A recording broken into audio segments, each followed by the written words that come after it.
are so pretty, pretty, pretty, pretty. Baby girl, you are so pretty, pretty, pretty, pretty.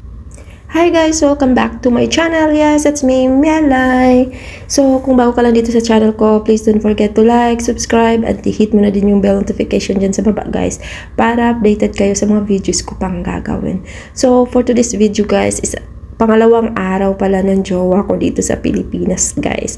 At andito kami sa Afo View Hotel. So, yan yung view. Nasa pinakataas kasi kami. So, ngayon guys is maglalakad kami. So, ipatry ko sa kanya yung guys, yung daily natin na ginagawa kapag umaalis. So, ayan na nga, nililibot ko na siya dito sa Davao guys. Andito kami sa guys, sa sa Bolton guys. So, Bolton, Davao. So, ayan, nilalakad ko siya. So, sabi nga niya, daw, napakainit. So, para sa akin, ito ay hindi pa mainit guys kasi maulan dito sa panahon na to. Sa kanya, sobrang init na. At alam nyo ba, na-amaze siya dyan sa mga wires. Diba sa atin, maraming wires na nakikita sa ibang bansa kasi guys, yung wires is nasa ilalim ng lupa. Sa atin, nasa ibabaw, talagang makikita. So, ayun, nainita na talaga siya. So, ako hindi pa yan mainit sa akin. Okay lang yung panahon na yan. Pero sa kanya, sobrang init. So, pinatry ko siyang sumakay ng jeep, guys. Ayan, naaaliw talaga siya sa jeep at panay video siya kasi daw isi-send niya sa mama niya. So, ayan, nakasakay siya sa jeep at pawis na pawis. Pawis na pawis talaga siya dahil daw sobrang init. Ayun na nga, para sa kanya mainit yung normal na panahon sa atin. Medyo mauulan-ulan pa yan guys. Medyo kulimlim. Pero mainit pa rin sa kanya. So yun na nga, pupunta pala kami ngayon sa guys, sa Magsaysay Park. So gusto ko siyang papuntahin doon.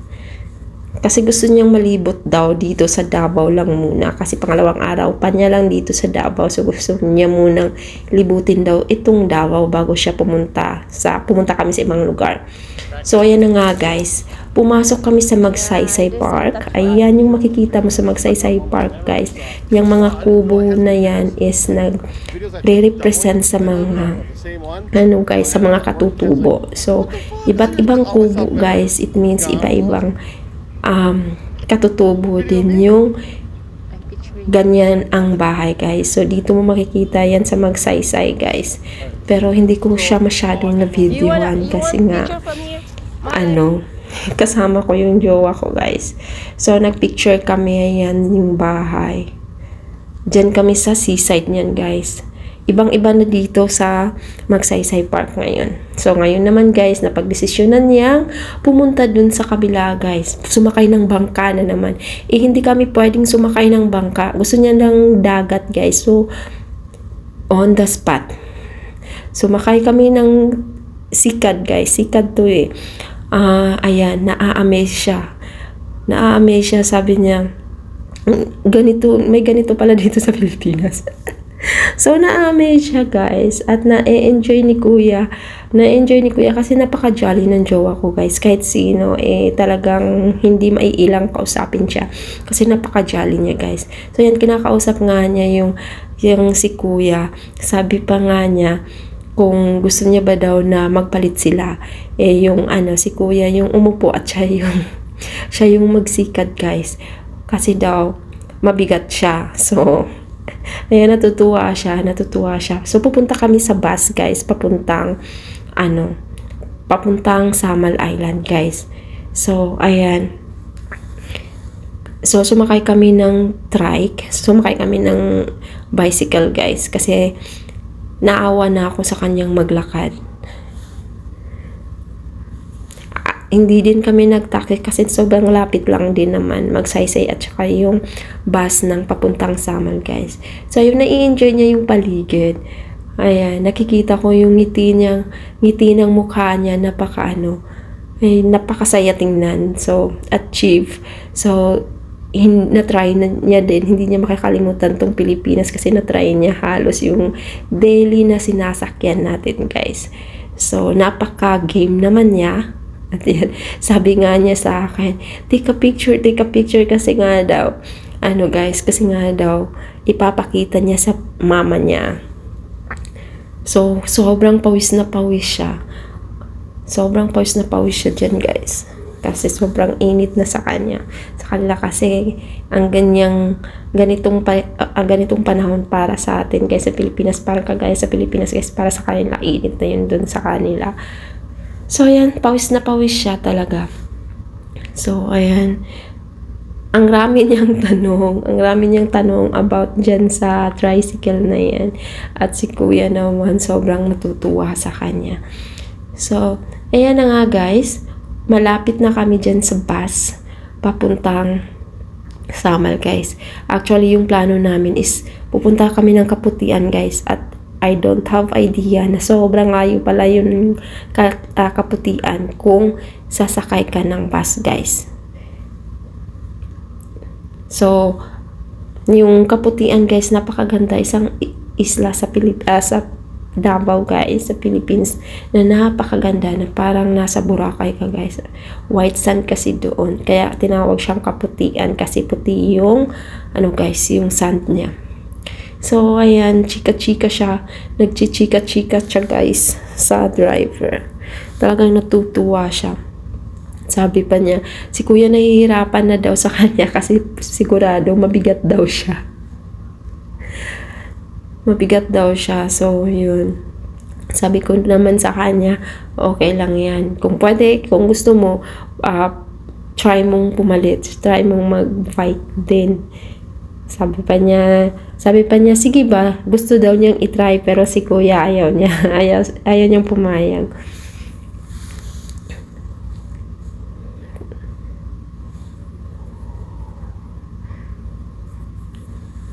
So, ayan na, guys. So, ayan yung mga picture namin nakuha, guys. Ayan. Oh. Yan yung nakuha naming picture kasi gusto niya nga na, guys, picturean ko silang dalawa. So, ayan na, guys. Malapit na kami sa bus. Ayan yung bus, guys, na sasakyan namin. Ito. So, nakasakay na nga kami at yung bus na yun, guys, is no aircon. So, wala yung aircon. So, sobrang init sa kanya, guys. Sobrang init sa kanya. Yan, wala na siya medyo sa mood. Pero, okay pa din naman. Natatakot lang ako, guys, kasi nga first time niya sa Pilipinas at first time niya magkaganito na init, ma-feel ng ganito kainit dito sa Pilipinas. Baka ma-dehydrate. Yun. So, ayan, sobrang pawis na nga niya at na-try na niya. Sabi pa niya, mag-business daw siya ng bus na may aircon. Kasi nga, yung nasakyan namin is walang aircon, guys. So, papuntang Samal is parang, guys, yung parang, yung torno-torno. Or, depende sa naka-torno dun, guys, kung anong sasakyan mo. Pero that time, guys, yung bus na yan na andyan is wala siyang aircon. Pero mahangin naman kasi open naman yung window, guys. Ayan, naglalakbay nga kami ng on the spot. Wala sa plano talaga yan, guys. Wala sa plano. So, at least napatry ko sa kanya. Napaka-adventure sa kanya yung araw na to. So, pupunta pala kami ng Samal Island. At dahil sa hindi siya komportable, hindi talaga siya komportable sa bus, guys. So, yan yung picture namin na nasa bus kami, guys. At yun na nga, hindi kami nakarating sa Kaputian, guys. Andito kami sa Mahugaway ba yun? Andito kami sa guys, sa island o sa beach na to, guys. Malapit lang sa bars to, guys. Napakaganda dito. Napakaganda. Ito kasi na time, guys, is maulan-ulan dito sa Pilipinas. Kaya wala kang masyadong makikitang tao dito. Ayan, parang, wala talaga, guys.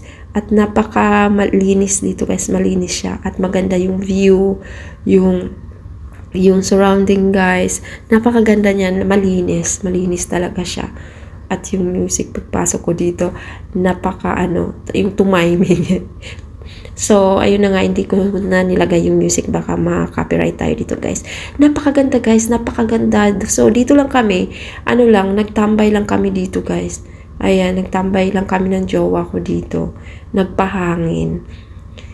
At nai-enjoy niya naman yung paligid. Ayan guys, alam nyo ba yung ginagawa niya dyan? May butas-butas. So sa may butas na yan guys is may little crabs, yung baby crabs guys. Ayan yung tinusok-tusok niya kasi may nakita siyang crab sa mga butas-butas na yan sa sand guys. So ayan guys. Ayan, yan guys. So siya guys, nag-i-enjoy siya. Nag-i-enjoy siya kasi kinakagat ng crabs yung tinutusok-tusok niya. So, pag tinutusok niya, tapos babalik na naman. So, na-enjoy niya yan. So, yun yung ginagawa niya dyan. So, parang nawala sa kanya yung pagod ng paglalakbay namin papunta dito sa Mahugnaw Way. I don't know. Kalimutan ko kung anong beach to. Basta, yun na yun. Maganda dito guys. Napakaganda dito. Napakalinaw ng dagat. Napakalinis. At saka napakaputi ng sand guys. Ayan, kung gusto nyong pumunta, isalin nyo na din to sa list nyo guys. Kung gusto nyong pumunta sa Davao. Kung gusto nyo bumisita sa Samal Island Garden City guys. Napakaganda dito guys. Lalo na kapag weekdays. Ayan, talagang nai-enjoy niya. Nag-i-enjoy siyang naglaro. Sabi pa niya, subukan mo nga. Ikaw na naman. Pero syempre, okay lang sa akin. So, ayan na nga guys. So, nagdesisyon na kaming umuwi. Kasi medyo hapon na din yan guys. Pero may nakita kaming bar. Nakita kaming bar dito sa loob ng simpleng bar house lang guys. Hindi naman, parang tambayan lang talaga siya dito sa beach. So, nagdesisyon na sana kaming umuwi at nakita namin yun guys. So, nagtambay muna kami. Napagdesisyon na ni Jowa na magtambay muna kami saglit ng ilang oras pa. Ayan, may nakita siya dyan na na naman guys, crab. Sabi niya sa akin, tingnan mo. tingnan mo. Yan, napakaganda talaga dito guys. Kasi nito, araw na to, yung parang uulan siya guys ba. Palagi kasing umuulan dito sa Pilipinas. Sa panahon na to guys. Ayan, so sabi ko sa kanya, picturean mo muna ako dito. Ayan, naging photographer ko pa siya. So, ayan na nga, andyan na kami dyan sa bar na yan guys. Hindi na ako nakapag-video. So, picture na lang muna kami dyan habang nagbi-beer before umuwi guys. So, Hamugaway Beach Resort pala to guys. Ayan, Hamugaway Beach Resort. So, hanggang dito na lang guys. Salamat sa panonood. Please don't forget to like, subscribe, and i-hit mo na din yung bell notification dyan sa baba guys para updated kayo sa mga videos ko pang gagawin. Maraming salamat sa panonood. Bye-bye!